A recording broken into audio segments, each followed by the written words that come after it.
In 2022, a team of researchers at UC Davis tracked the attention spans of knowledge workers across a single day. The average time a person spent focused on one task before switching, checking a phone, opening a new tab, glancing at a notification, was 47 seconds.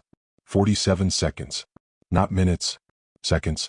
And the cost of that interruption wasn't just the distraction itself. It took an average of 23 minutes to fully return to the original task, which means most people never actually return.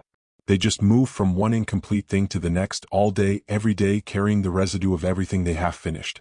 That is the texture of modern life. And you already know it. You feel it right now.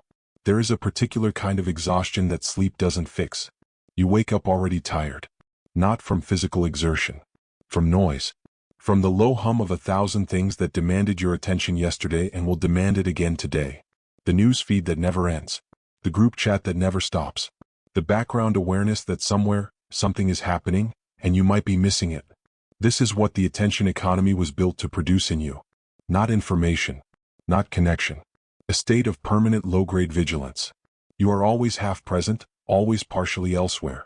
Your mind has been colonized, gradually, quietly, by other people's priorities. And the tragedy is that you can feel it happening.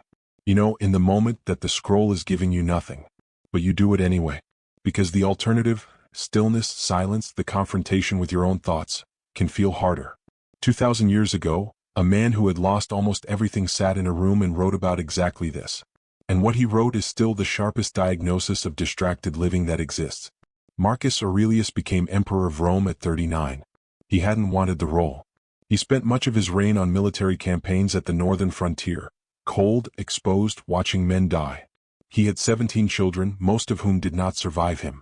The empire he ruled was vast, loud, demanding, and never quiet. And yet, every morning before the business of empire began, Marcus sat alone and wrote. Not letters. Not strategy. Notes to himself. Reminders. Private arguments with his own mind. What we now call the Meditations was never meant to be read by anyone else. It was a practice of attention, a daily act of returning to himself before the world could take him away. He wrote, confine yourself to the present. 3 words.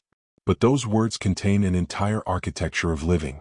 Marcus was building every morning what the attention economy is designed to destroy, the capacity to be fully somewhere, to think one thought through to its end, to experience a moment without immediately fleeing from it. The practice he was doing has a name in Stoic philosophy. Prosoche. It means self-attention. The deliberate, sustained turning of your gaze inward. Not introspection in the therapeutic sense. Something more disciplined than that. An act of will. A refusal to be scattered. The first idea at the heart of this practice is what the Stoics called hegemonikon, the ruling faculty. The governing part of your mind. The part that, when working properly, decides where your attention goes rather than surrendering it to whatever is loudest. Think about your phone for a moment. Not what you do with it, but what it does to you. Every notification is a small demand. Every headline is a small emergency. The design is intentional. These platforms are built by engineers who understand that your nervous system responds to novelty, to threat, to social cues. They are very good at hijacking the ruling faculty without you noticing. Marcus would recognize this immediately. He wrote, you have power over your mind, not outside events. Realize this and you will find strength. He wasn't offering comfort. He was identifying a mechanism. The mind that doesn't actively govern itself will be governed by something else. It will not stay still by accident. Stillness is a practice, not a default. The second idea is what Epictetus called the discipline of attention, the deliberate narrowing of focus to what is actually in front of you. Epictetus was a slave. He owned nothing. He controlled nothing about his external circumstances. And yet he was, by all accounts, the most psychologically free man in Rome. His freedom lived entirely inside the quality of his attention. He could not change what happened to him. He could decide completely where his mind went. He said, first say to yourself what you would be, then do what you have to do. What does that mean for a Tuesday morning in 2026? It means this: before you open any screen, you decide who you are that day. What matters? What doesn't?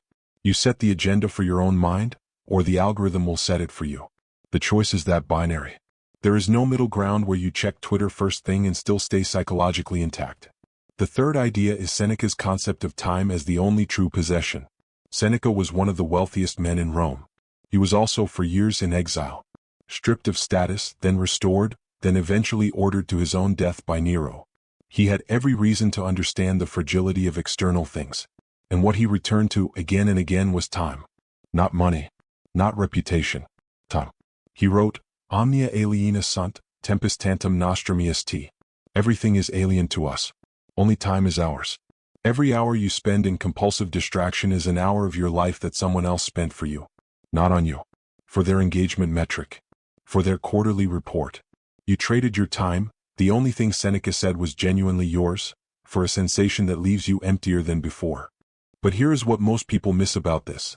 The Stoics were not asking you to eliminate distraction. They were asking you to stop outsourcing your inner life. The practice Marcus was doing every morning, prosoche, self-attention, takes around 5 minutes. It isn't meditation in the contemporary sense. It doesn't require an app, a cushion, or a program. It requires a question asked seriously before the world begins. What do I want to think about today? Not what will happen. Not what you need to do. What do you want to think about? What deserves your mind? Because here is the truth about doomscrolling that no productivity guru will tell you. You don't do it because you're weak. You do it because nature abhors a vacuum, and you have left a vacuum where your inner life should be. The scroll rushes in to fill the silence because nothing else is there to meet it. The Stoic practice isn't about discipline in the punishing sense. It isn't about white-knuckling through the urge to check your phone. It's about filling the space before the noise can. Arriving at your own mind before anyone else does. Think of it like this. Your attention is a room. You can walk into it in the morning and set it up, put the things you value on the table, arrange the light.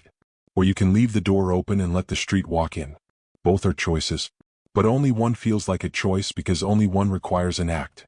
The Stoics understood that a life without prosoche, without that daily return to the governing self, is a life lived in other people's minds. It is a life of permanent colony. And the antidote is not dramatic. It is 5 minutes. A question. A refusal to begin the day already scattered. You will check your phone today. Many times. That is not the battle. The battle is whether you check it because you decided to, or because you forgot to decide at all. Marcus sat every morning in whatever room he had, sometimes a tent, sometimes a palace, and wrote his way back to himself. Not because he had solved the problem of distraction. Because he knew it never gets solved. It only gets met. Every day. Before the world starts asking things of you. The attention economy is not going away. The notifications will keep coming. The headlines will keep arriving with the particular urgency of things that don't matter. But you have, as Marcus wrote, power over your mind. Not over events. Not over what tries to take your attention. Only over whether you show up to protect it. 5 minutes. One question. Every morning. That is the whole practice.